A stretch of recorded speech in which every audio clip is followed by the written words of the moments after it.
Vous allez entendre un message de William Marion Branham, intitulé « Un prophète rouge de honte », prêché à Jeffersonville, Indiana, USA, le 25 novembre 1956.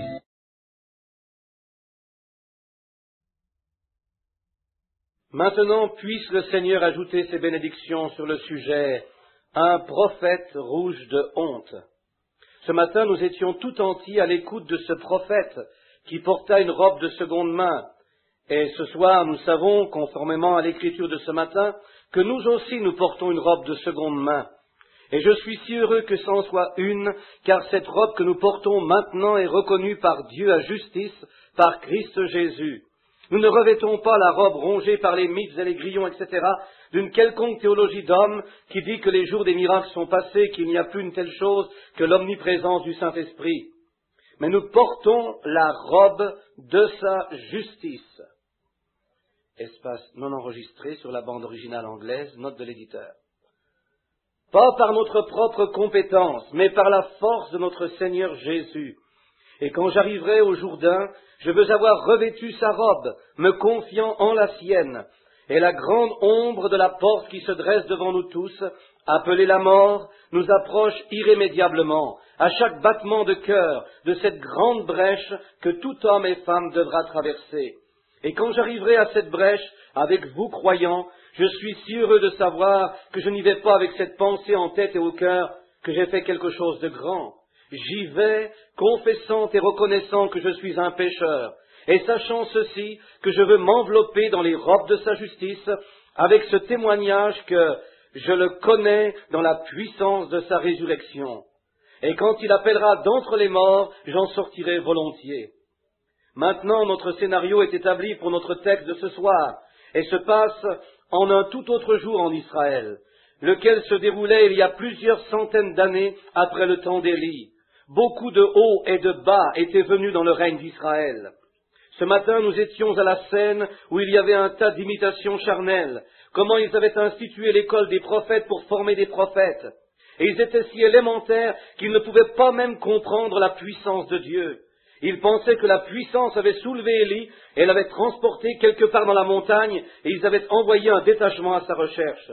Alors qu'Élisée savait bel et bien que Dieu l'avait pris dans la gloire, car il n'était plus. Dieu l'avait pris, et il échappa à la mort en retournant à la maison vers Dieu sur un char et des chevaux de feu. Et ensuite, nous avons vu que les séminaires et les œuvres de leur propre théologie n'aboutissaient à rien. Il fallait donc l'élection et l'appel de Dieu pour faire un prophète de Dieu. Et ce soir, nous trouverons Israël dans une condition rétrograde. Israël avait ses hauts et ses bas. Il est un type même de l'Église aujourd'hui. Parfois, ils étaient sur la montagne, la fois suivante dans la vallée. C'est ce qu'il faut pour nous faire apprécier les bonnes choses. C'est ce qu'on appelle la loi des contrastes. L'homme noir d'Afrique ne savait pas que sa peau était noire avant qu'il n'ait vu David Livingstone. C'est alors qu'il réalisa que sa peau était noire, parce que Livingstone était blanc. C'est un contraste. Vous ne sauriez jamais comment apprécier le jour si vous n'aviez pas la nuit, ou le soleil si vous n'aviez pas de ciel ennuagé. Vous ne sauriez jamais comment apprécier la justice, à moins qu'il n'y ait l'injustice. Vous ne sauriez jamais comment apprécier une bonne santé, à moins que vous n'ayez une santé fragile, une mauvaise santé. Et la raison, je pense, pour laquelle nous apprécierons autant le ciel, c'est que nous aurons d'abord vécu sur terre. La raison pour laquelle nous apprécions à ce point le Saint-Esprit ce soir, c'est que nous avons passé tant de temps dans une église qui nous disait qu'une telle chose n'existait pas. La raison pour laquelle nous apprécions cela ce soir, c'est que nous avons eu l'autre versant. Et c'est de cette façon que Dieu l'a voulu, puisque son peuple eut ses hauts et ses bas. Vous ne saurez jamais comment apprécier un sommet que vous n'ayez été dans la vallée, ni apprécier de la bonne eau, à moins que vous n'en ayez aussi bu de la mauvaise. C'est entièrement une loi de contraste. Et là, Israël était dans l'un de ces états lamentables. Et qu'est-ce qu'il avait fait? Aussi Israël était-il un peuple choisi, élu, sélectionné, que Dieu avait choisi dans un but spécifique, que le sang d'Israël conserve le sang le plus pur, car de cette lignée devait venir le Messie lui-même. Tout au long de l'Ancien Testament, Dieu se fit connaître dans l'homme. Dieu se fit connaître en Abraham en tant que père de la foi. Dieu se fit connaître en David en tant que roi. Il se fit connaître en Joseph en tant que justice. En Moïse en tant que prophète, sacrificateur, législateur. Il se montra à travers les âges en les prophètes. Il s'est toujours manifesté en portions dans les hommes, dans les prophètes, les rois, les sacrificateurs, les législateurs, et ainsi de suite. Mais en Christ, il habita en lui la plénitude de la divinité corporellement, sachant que cet esprit trouverait finalement un lieu de repos. Il était un homme de la justice de Dieu sur Élie. Il exprima la justice de Dieu. Un législateur en Moïse, obéissez ou sortez, et toutes ces choses, en toutes ces choses, Dieu se représentait. Mais quand il vint à Christ, il était parfait. La plénitude entière de la divinité reposait corporellement en Christ. Une fois auparavant, Dieu s'était représenté lui-même dans la plénitude. Dans le livre de la Genèse, selon l'ordre de Melchisédek, il n'avait ni père, ni mère, ni commencement de jour, ni fin de vie. Il était sacrificateur, le roi de Salem, sacrificateur de Dieu, du Dieu très haut, qui était sans commencement ni fin. Il était nul autre que la préfiguration du Seigneur Jésus-Christ, car il était roi de Salem, lequel est roi de paix, lequel est roi de Jérusalem. Il était en préfiguration. Le patriarche Abraham lui donna même la dîme.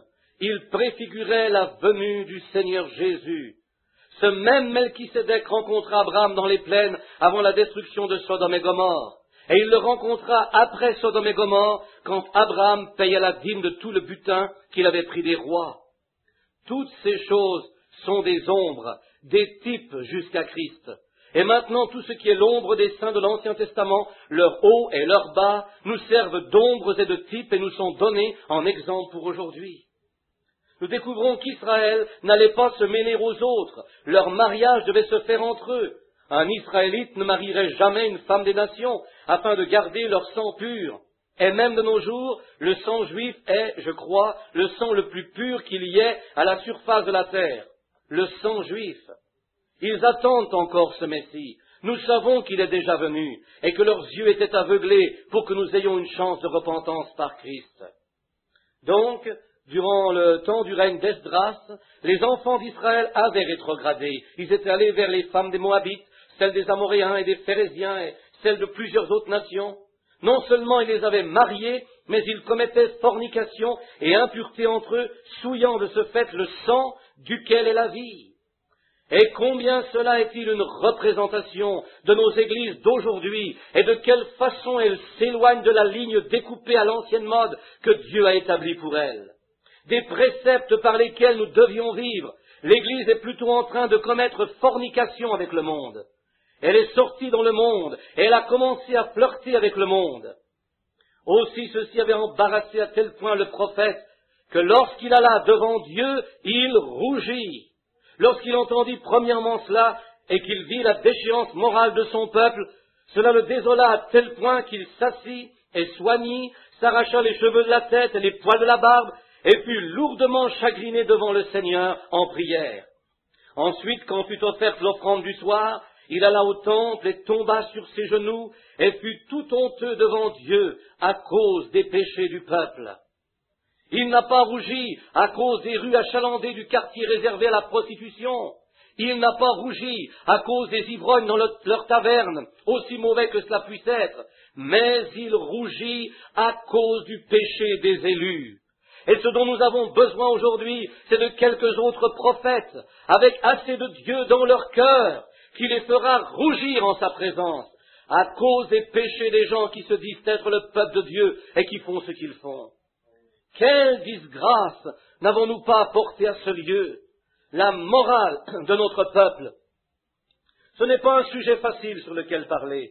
Bien d'autres sujets auraient été plus faciles à aborder. Mes frères, si personne ne se détache pour donner l'heure en ce jour adultère et pécheur dans lequel nous vivons, qu'arrivera-t-il? Quelqu'un doit en parler, quelqu'un doit remettre les choses à leur place devant le peuple. Esdras ne voulait peut-être pas le faire, cependant c'était dans son cœur. Et quand vous voyez un serviteur de Dieu devenir si sincère qu'il tombe sur sa face, ses mains étendues, implorant Dieu et rougissant à cause de l'iniquité du peuple, alors vous verrez poindre un réveil.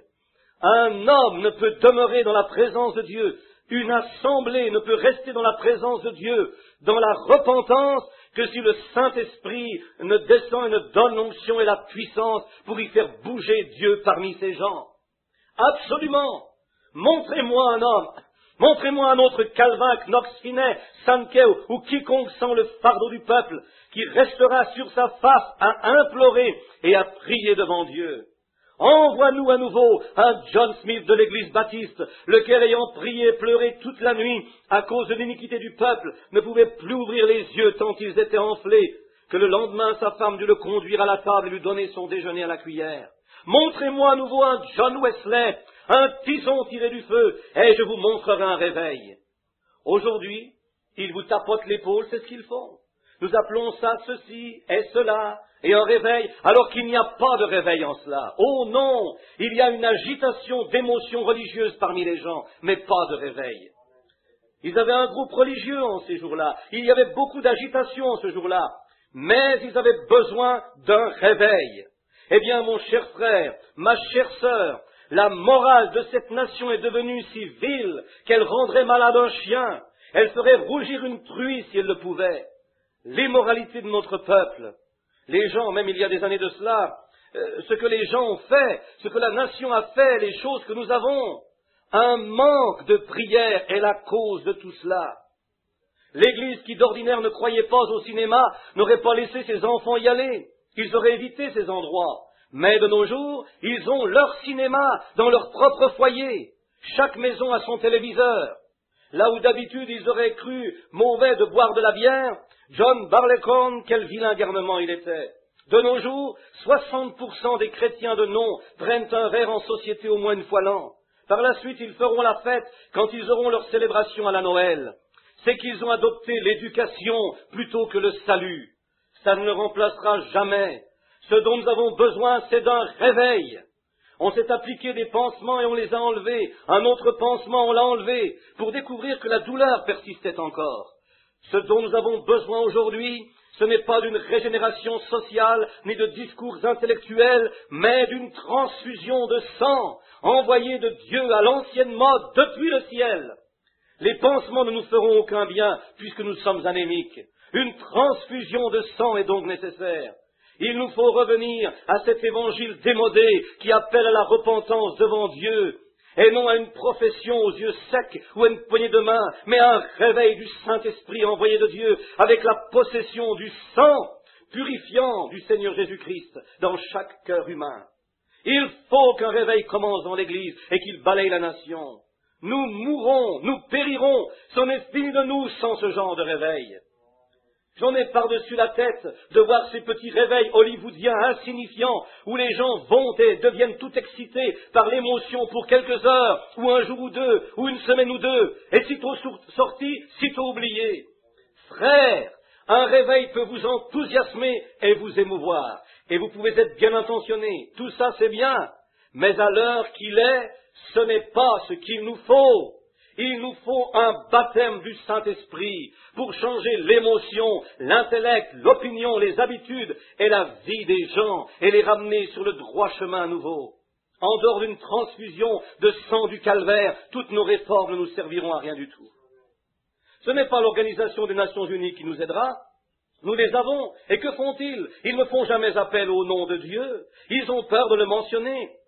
Il leur fut une fois demandé par un groupe de pasteurs pour quelle raison il ne s'y faisait jamais de prière. On a répondu que cela pourrait offenser quelqu'un, un des autres qui ne croit pas en Dieu. Oh, combien un réveil est nécessaire! Peu importe si ça offense quelqu'un, nous devons prêcher l'Évangile et le mettre en évidence. Oui, je ne donnerai pas un sou à un programme qui ne voudrait pas de Dieu, que ce soit à l'ONU ou aux Quatre Grands ou à quoi que ce soit. Jusqu'à ce que cette nation s'éveille à réaliser que nous dépérissons sans le sang de notre Seigneur Jésus-Christ, jusqu'à ce que les individus s'éveillent à la cause que nous sommes mourants d'avoir omis l'original, le chemin, le remède, la cure que Dieu nous a donné au calvaire. Pas étonnant que cela ait fait rougir un homme. Pas étonnant. Un réel et vrai prédicateur veillera sur sa congrégation et tentera de les conduire devant le trône de Dieu. Et en visitant leur maison, s'ils découvrent qu'ils fument, se racontent des sales blagues les uns aux autres, se divertissent dans la cour arrière par des parties à la bière, et que leurs jeunes femmes, et celles d'âge moyen, et même les grands-mères, se promènent dans les rues en petits shorts, qu'une maman, avec son bébé sous le bras, s'habillera suffisamment sexy pour attirer l'attention de n'importe quel contrebandier de la rue, et tout ce beau monde se dit chrétien, n'importe quel vrai homme de Dieu rougirait d'amener de tels gens à la présence de Dieu. Exact. Et de nous joindre à l'Église pour devenir une meilleure classe de gens a atteint le point du ridicule. Ça l'a été en ce jour-là, et ça le sera en celui-ci.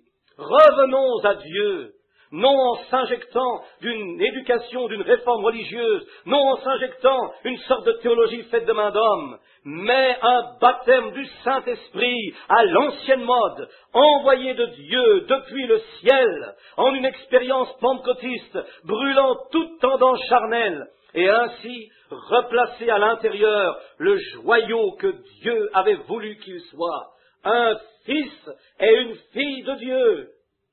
Avant cela, frères et sœurs, nous continuerons d'avoir des cheveux coupés, du maquillage sur ces femmes à l'allure sexy, et des buveurs, des fumeurs s'appelant eux-mêmes chrétiens, tout cela parce qu'ils ne savent pas mieux faire. Dans leur cœur, cette racine charnelle y gît encore, et il nous faudra nettoyer l'Église du sous-sol à la chair. Amen. Et pas moins que cela. On en a besoin aujourd'hui de ces prophètes rougis de honte. Parfois les gens viennent dans la ligne de prière, c'est comme s'ils descendaient à une maison de jeu, c'est vrai, venant demander quelque chose à Dieu et ressemblant à une Jézabel. Ce dont nous avons besoin aujourd'hui, c'est d'une maison nettoyée et de prophètes de Dieu, au cœur chaleureux, qui se tiendront à la chair et qui nommeront les choses par leur nom, qui sépareront ce qui est juste de ce qui est faux, qui prêcheront l'évangile sans compromis, jusqu'à ce que les pécheurs tombent sur leur face et pleurent, jusqu'à ce que Dieu envoie le Saint-Esprit purifier leur vie. Amen. Nous savons que c'est vrai, c'est exact. Je prêchais ici il n'y a pas longtemps, et je disais que chaque femme dans cette ville était coupable d'une façon ou d'une autre d'adultère. Elles le sont. Les femmes descendent à la ville, elles peuvent difficilement s'acheter une robe dans laquelle elles n'aient pas l'air d'avoir été coulées dedans. Je ne suis pas ici pour... C'est ici ma propre Église. Je me permets de prêcher ce que le Saint-Esprit me dit de prêcher. C'est exact. Laissez-moi vous dire, je ne vous critique pas, ma sœur, mais l'Esprit ne vous enseigne-t-il pas différemment? Sinon, je crains que vous n'eussiez reçu le Saint-Esprit. C'est exact. Le Saint-Esprit, ce n'est pas crier. Le Saint-Esprit, ce n'est pas danser dans l'Esprit. Le Saint-Esprit, ce n'est pas parler en langue. Le Saint-Esprit est justice. Oh Dieu, donne-nous un réveil du Saint-Esprit, venu de la justice de Dieu. Ne pouvez-vous pas vous rendre à l'évidence que lorsque vous vous habillez ainsi et que vous vous baladez sur la rue et que les hommes vous regardent comme ils ne devraient pas, qu'au jugement, vous pouvez être aussi pur qu'un lys face à votre mari, mais qu'au jugement, vous serez coupable d'avoir commis adultère avec le gars devant qui vous vous êtes ainsi présenté? Pas étonnant que cela les fait rougir. Pas étonnant. Qu'est-ce que cela fait à Dieu? Quand au commencement, dit la Bible, cela l'affligea d'avoir créé l'homme. Cela affligea le cœur de Dieu lorsqu'il les regarda dans les jours précédant la destruction antédiluvienne d'avoir jamais fait l'homme. Que s'était-il passé? Les fils de Dieu virent que les filles des hommes étaient belles. C'était cette perversion, c'était ce désordre sexuel, c'était la chose qui chassa les enfants de Dieu hors du jardin d'Éden. C'était cette chose qui poussa le jugement de Dieu à rétablir la paix sur la terre. C'était cette chose qui causa leur destruction. C'était cette même confusion entre hommes et femmes qui coula Sodome et Gomorrhe au fond de la mer morte. Cela avait été annoncé par les prophètes. Cela avait été annoncé par le Seigneur Jésus que, comme il en avait été en ces jours-là, qu'ainsi il en serait avant la venue du Fils de Dieu.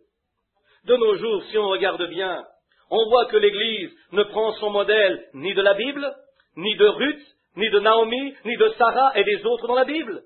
Mais elle tire son modèle, et les femmes de l'Église aussi, d'Hollywood, et des influences même du diable. Et combien nos gens qui se prétendent chrétiens iront chercher les mauvaises manières de ces hommes, ces enregistrements d'Elvis Presley, quel que soit son nom, l'une des personnes les plus dupées, possédées du diable que je connaisse. Arthur Godfrey et d'autres comme lui iront écouter ces idioties sur leur radio et refuseront d'entendre un sermon sur l'Évangile et la Bible. Que Dieu vous soit miséricordieux. Quelle sorte d'esprit avons-nous amené parmi nous? Eh oui, pas étonnant que le prophète de Dieu ait eu honte devant le Seigneur. Il savait bien que c'était de l'iniquité, et il se tint là et plaida la cause. Il dit à Dieu, nous sommes coupables d'injustice. Et nous le sommes, mes amis, tant que nous ne parviendrons pas à ce point de transfusion du sang. Renoncez aux pansements, renoncez aux onguents, vous n'obtiendrez la guérison que lorsque le système sanguin sera sain. C'est la raison pour laquelle les gens sont devenus diabétiques. Si l'un se coupait, il ne guérirait probablement jamais. Pourquoi? Parce que les cellules naturelles et rouges du sang sont rongées. Et l'Église entière est devenue diabétique. Et à chaque nouveau penchant, au lieu de continuer de l'avant, vous vous y arrêtez. Cela ne peut pas guérir. L'égoïsme, la cupidité, l'immoralité et tout ce qui se trouve dans le calendrier des méfaits contre Dieu. L'Église se les approprie bien.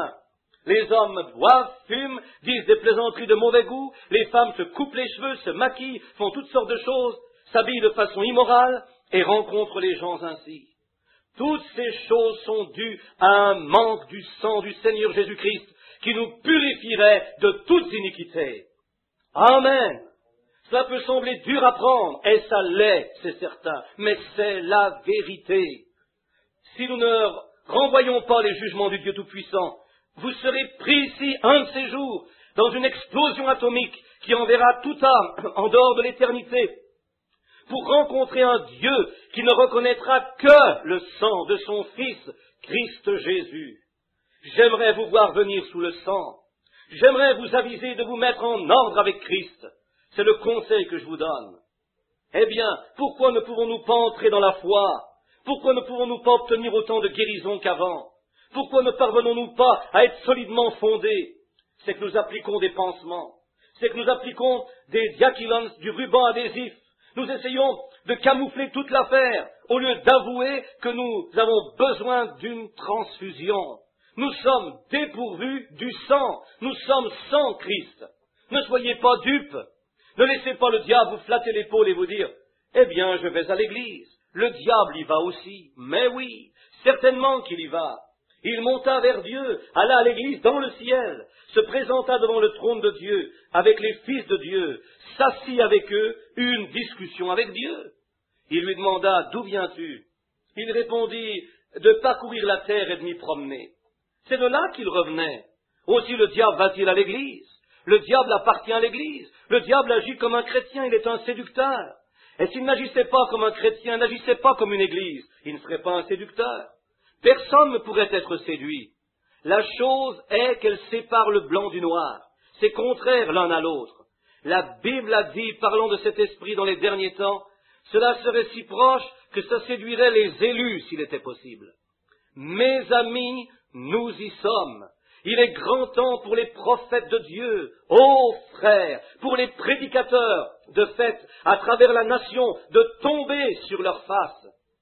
Bien qu'il y ait 19 millions de baptistes en Amérique, 13 millions de méthodistes, 11 millions de luthériens, 10 millions de presbytériens, miséricorde, pensez-y, et constamment au jeu de Baal à s'amuser, et le mercredi soir, et parfois même le dimanche soir, ils restent à la maison à écouter la télévision et la radio, à s'inspirer des nouveautés hollywoodiennes. Votre âme suit le courant de ces choses.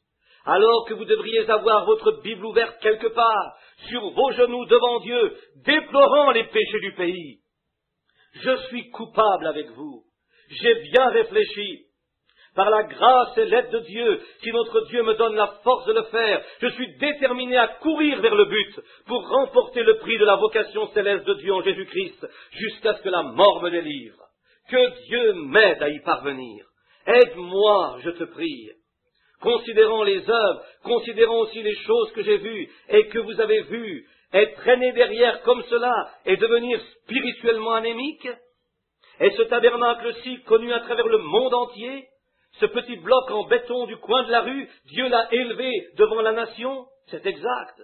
Quand je pense à ce que David a dit, « Voici, j'habite dans une maison de cèdre, et l'arche de mon Dieu est sous une tente. Je lui construirai une maison. » Nathan le prophète lui dit, « Fais tout ce que tu as dans le cœur, car Dieu est avec toi. » La nuit suivante, Dieu apparut à Nathan et lui dit, « Va dire à David, qui étais-tu, David? Je t'ai pris au pâturage derrière les brebis, et j'ai rendu ton nom semblable au nom des grands hommes de la nation. » Qui était-ce donc dans ce petit tabernacle ici? Un petit marais se pointant à l'angle de la rue Penn et de la 8e, et que même les gens de Jeffersonville et ceux qui viennent eurent peine à trouver. Et aujourd'hui, Dieu, par sa grâce, vous a pris et a fait de vous un grand peuple. Bombay, en Inde, sait où est situé ce tabernacle. Durban vous connaît aussi et toutes ces autres nations. L'Afrique sait où nous sommes situés. L'Inde, l'Allemagne, l'Angleterre, la Finlande, la Suisse, l'Europe, l'Asie, au fin fond des îles thaïlandaises. Tous sont au courant de ceci. Et Dieu a fait de nous un exemple pour les gens. Et de penser, après que Dieu eut fait ceci, qu'on lui ait tourné le dos pour patauger dans les choses du monde et devenir spirituellement anémique, alors que nous devrions être le phare établi sur la colline, un feu qui ne peut être caché? Oh Dieu, je suis tout aussi coupable que tous. Ce que je veux dire, c'est qu'un retour à Dieu et qu'une repentance à l'ancienne mode que Dieu ait envoyée ferait que lorsque des hommes ou des femmes entrent par cette porte sur des béquilles, ils y sortent sans ces béquilles. Que lorsqu'on y mènerait l'aveugle, il y sortirait en voyant, que lorsque le sourd y entrerait, il y sortirait guéri, que lorsque les pécheurs y entreraient, encrassés par le péché, ils en sortiraient lavés dans le sang de l'agneau. Pouvons-nous le faire? Dieu appela Israël et fit d'eux un exemple. Dieu nous a appelés à être un exemple, mais nous lui avons fait faux bond et nous avons eu honte en sa présence. Pensons aux choses qu'il a faites pour nous, comment il nous a sortis du pâturage, comment il nous a fait connaître de par le monde entier, comment il a fait de grandes choses pour nous. Et cependant nous tergiversons et nous flirtons et nous sortons. Nous ne semblons pas être sincères. On ne prie plus. Et les choses ne semblent pas aller correctement. Et on a essayé d'infiltrer des petits programmes, des ajouts pour apaiser la douleur. Vous ne pouvez apaiser la douleur avant d'y avoir introduit un bon sang riche pour guérir la plaie. Exact. On excisera un corps de votre pied et le diabète se mettra de la partie. On devra ensuite vous amputer le pied. N'essayez pas d'écarter ceci, ni de contourner cela, ni de penser ceci. Mais la chose à faire est de venir directement à Dieu et dire, « Mon Dieu, je suis anémique et j'ai besoin de ton sang pour me purifier de tout péché. » C'est ma prière et j'ai foi que c'est aussi la vôtre. Pensez-y bien, mes amis, un de ces jours, c'est plus susceptible d'arriver avant le lever du jour que dans 50 ans d'ici. Une roquette, une de ces bombes au cobalt ou à hydrogène pourrait... La nation entière est sur le qui-vive. Vous l'avez lu sur le journal. Quand l'autre jour le Pentagone a fait appel à la science pour élucider le phénomène des soucoupes volantes. Ce n'était pas un mythe. Ils ne les ont pas imaginées, celles-là. C'était réel. C'était mu par une intelligence. Elles volèrent en formation de combat. Elles pouvaient s'arrêter, repartir, s'arrêter, parler. C'était mu par une intelligence. Ils le savaient. Les gens ont ri. Ils ont dit, allons donc, des soucoupes volantes. Et ils en ont bien ri. Mais savez-vous ce que je pense? Jésus a dit qu'avant son retour, il y aurait des signes dans le ciel. Avez-vous remarqué? Avant de commencer à détruire Sodome et Gomorrhe à cause de leur affaire de sexe, il a envoyé des anges investigateurs. Des anges sont descendus sur la terre ces dernières années. Ils ont été aperçus par du monde, je veux dire, par d'honnêtes personnes, lavées dans le sang, qui sont au courant de ceci. Ils se sont même arrêtés pour qu'on les photographie. Et oui, des êtres angéliques ont visité la terre, rapportant au Père que le péché s'était à ce point amoncelé que les étoiles avaient peine à briller. Le monde entier chancelle comme un homme ivre revenant dans la nuit. Exact. Le péché parmi les chrétiens, parmi les élus. Ils ont vendu leur droit d'aînesse pour de la popularité. Le ministre a échangé l'évangile pour une réunion sociale. Il a troqué l'évangile démodé du lavage par le sang pour une prédication intellectuelle, discourant sur la société. employant ainsi improprement l'Évangile. Plusieurs sont allés prêcher dans les champs missionnaires et ont utilisé l'Évangile pour un gain personnel, pour faire de l'argent. Beaucoup d'entre eux se sont achetés des fermes et des automobiles et d'autres choses encore qu'ils n'auraient jamais eues s'ils n'eût été de ces gains personnels. Mais pas tous. Je suis reconnaissant qu'il y a encore un reste. Au jour d'Esdras, quand il se mit à pleurer, à implorer et à condamner le péché, vous savez ce qui est arrivé? Tous les élus qui se confiaient en Dieu s'assemblèrent auprès de lui. On a besoin d'hommes et de femmes aujourd'hui qui, lorsque les prédicateurs prêchent dans ces églises-là et appellent le péché péché et qu'ils le réprimandent, les réels gens de Dieu s'assembleront auprès d'eux et resteront avec eux. C'est exact. Il est grand temps de crier à haute voix, de dire quoi est quoi et de séparer le vrai du faux. Que Dieu nous accorde d'avoir le courage de le faire. Pensez simplement à ce qui pourrait arriver. Comme je disais, je crois que c'est ce matin, plutôt j'ai entendu quelqu'un dire qu'un de ces abris, j'ai oublié comment on appelle cela, pour les bombes et les avions à venir. Il n'y a pas longtemps, une émission a passé quelque part et on disait qu'ils avaient fait appel aux grandes escadrilles avec 300 bombardiers chargés de bombes atomiques et à hydrogène suspendus à leur ventre. Il y a quelque temps, au grand aéroport de Shreveport, un de ces gars-là fut converti lors d'une réunion de frère Jack. Il a dit, « On a des bombes atomiques à nos avions et nous pratiquons avec tous les jours. » Et j'ai dit, « N'as-tu pas peur ?» Il a dit, « Elles n'ont pas le détonateur. Mais on est tellement sur le qui-vive que dans l'espace d'1 minute, 60 secondes, les détonateurs seraient mis en place. On se serait ravitaillé en combustible et déjà en route vers l'Angleterre avec ces bombes.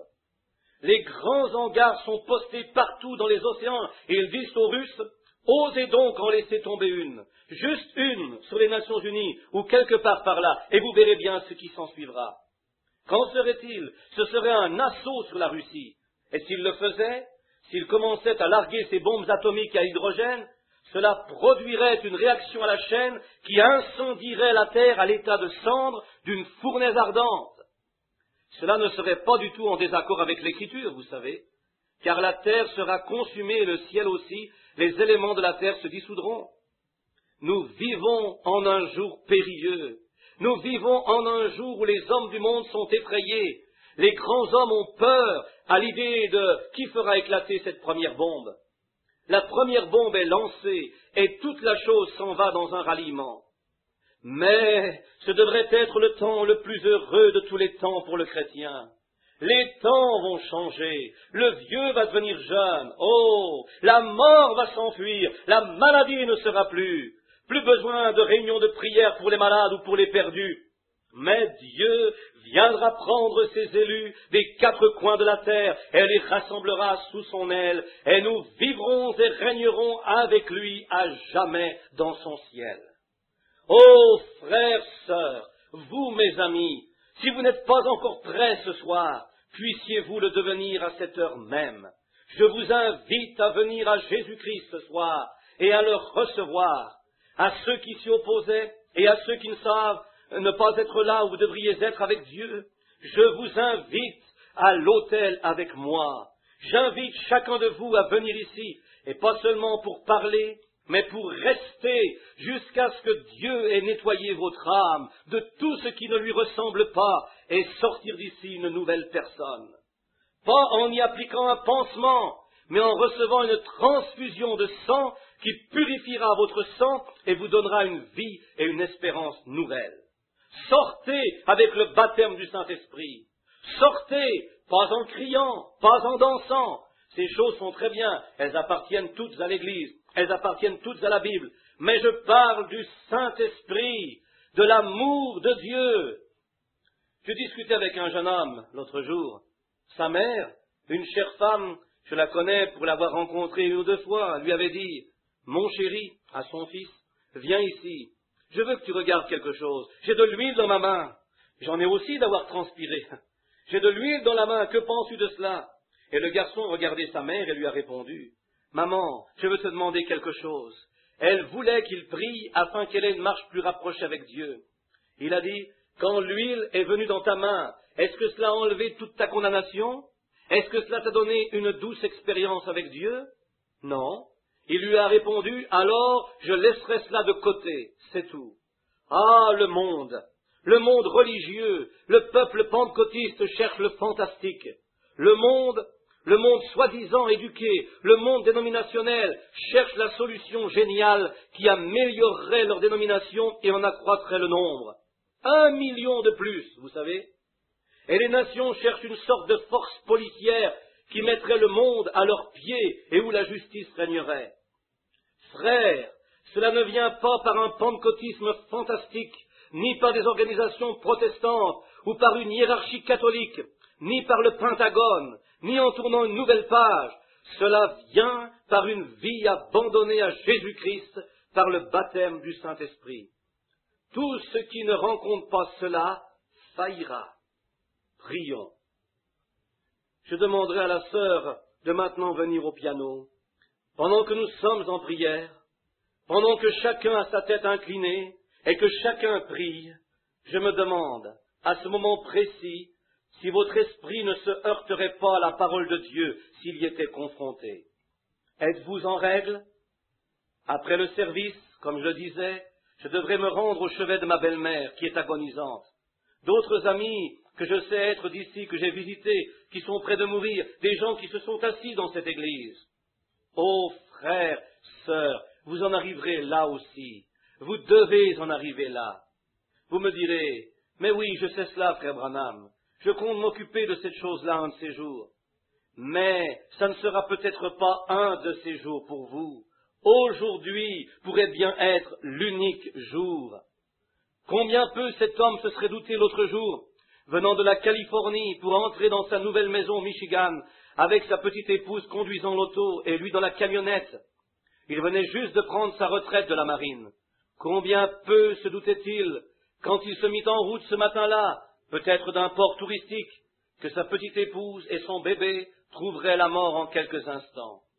Mais juste passé Henryville, leur véhicule entra en collision avec un autobus, et le véhicule du conducteur s'est presque mis en travers, mais ça a tué la femme et la petite fille.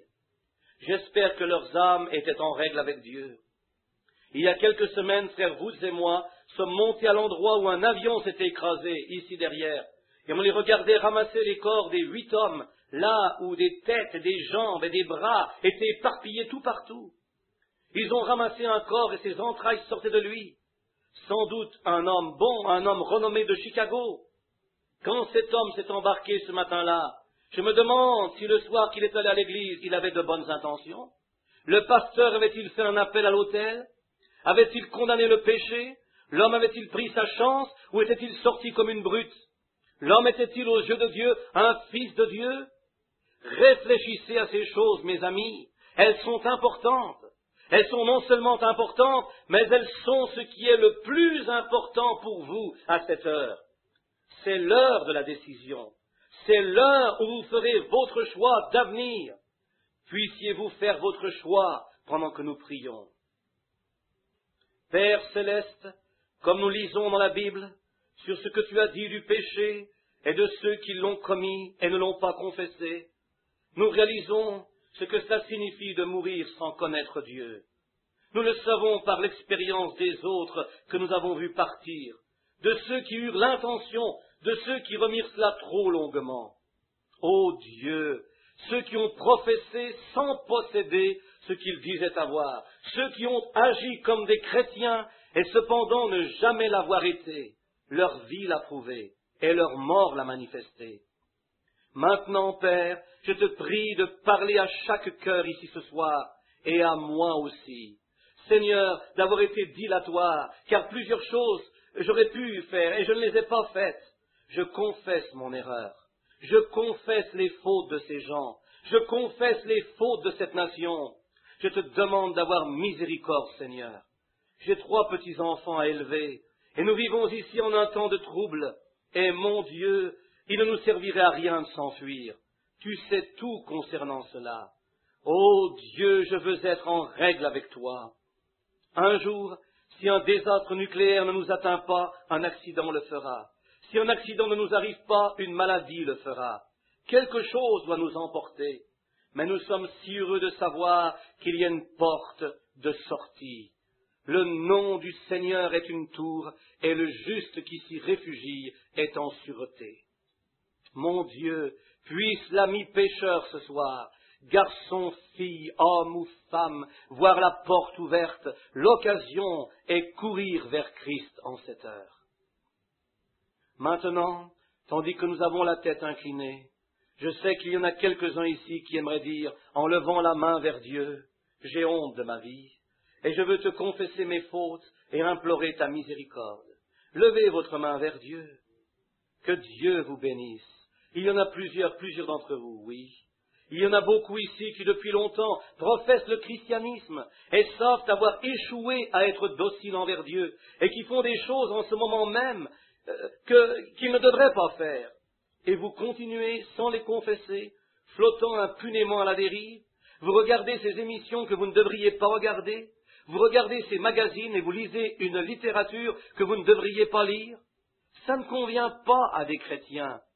Vous écoutez ces blagues viles et sales, ces cochonneries que vous ne devriez pas écouter, chacun d'entre vous, hommes et femmes. Il y a eu des circonstances où vous auriez pu parler et vous ne l'avez pas fait. Peut-être êtes-vous coupable du péché d'omission. Je me demande si vous lèveriez la main vers Christ pour qu'il vous fasse grâce et vous pardonne. Levez la main. Que Dieu vous bénisse, jeune dame, comme elle s'avance à l'autel pour confesser ses péchés. Levez votre main vers Dieu. C'est ça, monsieur, c'est ça. Que Dieu vous bénisse. Levez votre main. Vous savez avoir été dans l'erreur. Je me demande si vous avez le courage ce soir de me rencontrer ici à l'autel. Agenouillons-nous tous, tout autour ici, et disons, Dieu soit miséricordieux envers nous tous. Nous avons besoin de toi. Que Dieu vous bénisse, madame. De voir ces jeunes femmes s'approcher en pleurant, la vie devant elles. Elles sont parvenues à un carrefour, elles sont victimes des circonstances. Puis réalisez-vous, les vieux, quand nous étions garçons, que nos garçons ont 10 fois les tentations que nous avions. Sœur, réalisez-vous que votre fille a 10 fois les tentations que vous aviez quand vous étiez fille? Qu'est-ce que sa fille en aura? Regardez aux choses, au tableau que le diable leur peint. Oh, combien avons-nous besoin de prier? Nous vous reviendrons tantôt. Frères, réalisez-vous que nous ne prions pas la moitié de ce que nos pères priaient? Pasteurs, savez-vous que nous ne passons pas autant de temps sur nos genoux que les pasteurs avant nous en passaient? Femmes, réalisez-vous que vous n'instruisez pas votre fille, ne priez pas avec elle le soir comme votre mère l'a fait pour vous? Alors, qu'en est-il de tout cela? Qui sont les coupables? Nous sommes coupables. On n'a pas à chercher d'issue. Nous sommes coupables. Je suis coupable. Je suis coupable de ne pas remplir la tâche de Dieu comme je le devrais. Je le confesse, je suis fautif. Je demande à Dieu de m'être miséricordieux. J'ai considéré les occasions que j'avais manquées à cause de petites choses insignifiantes qui étaient sans importance. J'ai honte de moi en tant que ministre de l'Évangile devant vous. Je me repens devant Dieu et lui demande de me pardonner. Et puisse l'Église me pardonner d'avoir été si dilatoire concernant l'œuvre de Dieu. Par la grâce de Dieu et par l'aide de Dieu, je n'écouterai plus à ce que, tout un chacun essayant de me donner quelque chose à faire, ils ont un programme, ils ont quelque chose à vous faire faire. Non-sens! Je connais le programme de Dieu, il est écrit ici dans la Bible, et j'ai honte de moi en tant que ministre de l'Évangile. 1 million d'âmes gagnées, je devrais en avoir 10 millions. Je suis loin derrière. Qu'en est-il de vous? Combien d'âmes avez-vous gagnées depuis que vous êtes en Christ? Le christianisme se communique de l'un à l'autre. Combien d'âmes avez-vous gagnées depuis que vous êtes chrétien? Si vous ne gagnez pas d'âmes, vous êtes coupable, vous êtes stérile, vous avez amené la honte sur l'Église et l'Évangile. Combien de personnes avez-vous invitées à la réunion de prière du mercredi soir? Si vous ne le faites pas, vous devriez être honteux de vous devant Christ. Vous êtes coupable et votre place est à l'autel. Je vous invite à venir avec moi vous repentir. Ensuite, vous vous inclinerez la tête et la garderez inclinée 1 minute, tandis que je sens ma culpabilité et aimerais me repentir. Inclinez simplement la tête. Frère Branham quitte la chair pour s'agenouiller lui-même à l'autel. Note de l'éditeur. Notre Père céleste, je m'incline sur cet autel et implore le pardon de mon péché.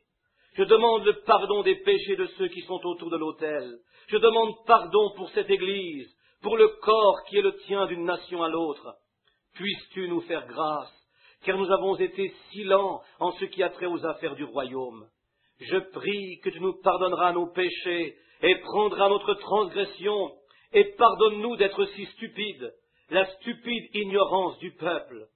On n'a pas été à la hauteur, on a plutôt fait de l'exercice corporel, on a plutôt fait des choses qu'on n'aurait pas dû faire. Combien nous avons péché devant toi. En cette réunion du dimanche soir, Père, voyant le prophète de la Bible rougir de honte, nous rougissons aussi. J'ai honte devant toi à cause des péchés du peuple. Les gens, ma nation, mon peuple, j'ai honte d'eux, Seigneur. Constatez que nos jeunes dames se promènent dans les rues agissant comme ça. Constatez la prostitution, les jeunes hommes qui vivent n'importe comment. Constatez que, plutôt que d'aller à l'église, ils restent à la maison à lire ces magazines qu'ils ne devraient pas lire, à regarder ces émissions non censurées, à écouter les plaisanteries sales d'Hollywood, à écouter cette musique boogie-woogie, pondue par des hommes de mauvaise vie et à la conscience vile sous l'influence du diable, afin d'inspirer les œuvres même du diable. Ô Dieu, j'ai honte de moi, de ne pas réprimander de la façon que je devrais. Ô Dieu, éloigne de moi ma culpabilité. Je te prie de le faire. Je te prie de pardonner ces personnes ici premièrement, nous tous ensuite. Aide-nous à nous relever de cet autel de nouveaux hommes et de nouvelles femmes. Aide-nous à nous comporter en chrétiens quand nous sortirons d'ici. Aide-nous à rejeter tout fardeau et le péché qui nous enveloppe si facilement et à courir avec persévérance dans la carrière qui nous est ouverte. Ne regardant pas à la télévision, ne regardant pas aux comédiens du monde, mais regardant au chef et au consommateur de la foi, le Seigneur Jésus-Christ, qui a supporté l'ignominie à la croix et l'a porté pour nous et a souffert hors de la porte, afin qu'il puisse sanctifier le peuple par son sang. Purifie-nous de toute iniquité et considère-nous tes enfants ce soir, et reçois-nous dans cette prière de repentance. Accorde-nous, Seigneur, paix et joie. Et puissions-nous ce soir, quand nous serons tous dans nos lits, penser à cette soirée et à la condition de ce monde que la Bible vient de nous révéler.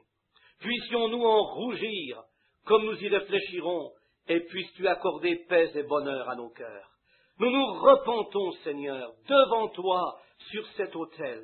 Ô Dieu, aide-moi maintenant, alors que ma foi s'éveille, et que ce soit en ta volonté que plusieurs centaines d'âmes soient gagnées à toi. C'est là ma prière. Aide-moi aussi à avoir foi et courage, comme je continuerai, ne regardant à nul autre qu'à toi, l'auteur et le consommateur de notre foi. Accorde-le, ô Dieu. Accorde ton pardon à chaque diacre de cette Église. Pardonne aux pasteurs. Pardonne aux laïcs, Seigneur.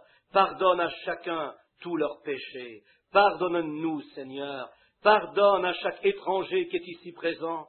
Et puissions-nous sentir l'impact du Saint-Esprit dans notre vie, puisque nous nous humilions devant toi ce soir, nous repentant de tout notre cœur, afin que tu nous reçoives et fasses de nous un peuple humble, tranquille, sanctifié pour ton service. Accorde-nous cette bénédiction, Seigneur, à l'autel où nous nous tenons. Accorde-le et incline notre tête et notre cœur devant toi. Nous demandons ceci au nom de ton Fils, le Seigneur Jésus. Amen. Je t'appartiens, Seigneur. J'ai entendu ta voix qui me parlait de ton amour pour moi. Combien je désire m'élever dans les bras de la foi, être attiré plus près de toi.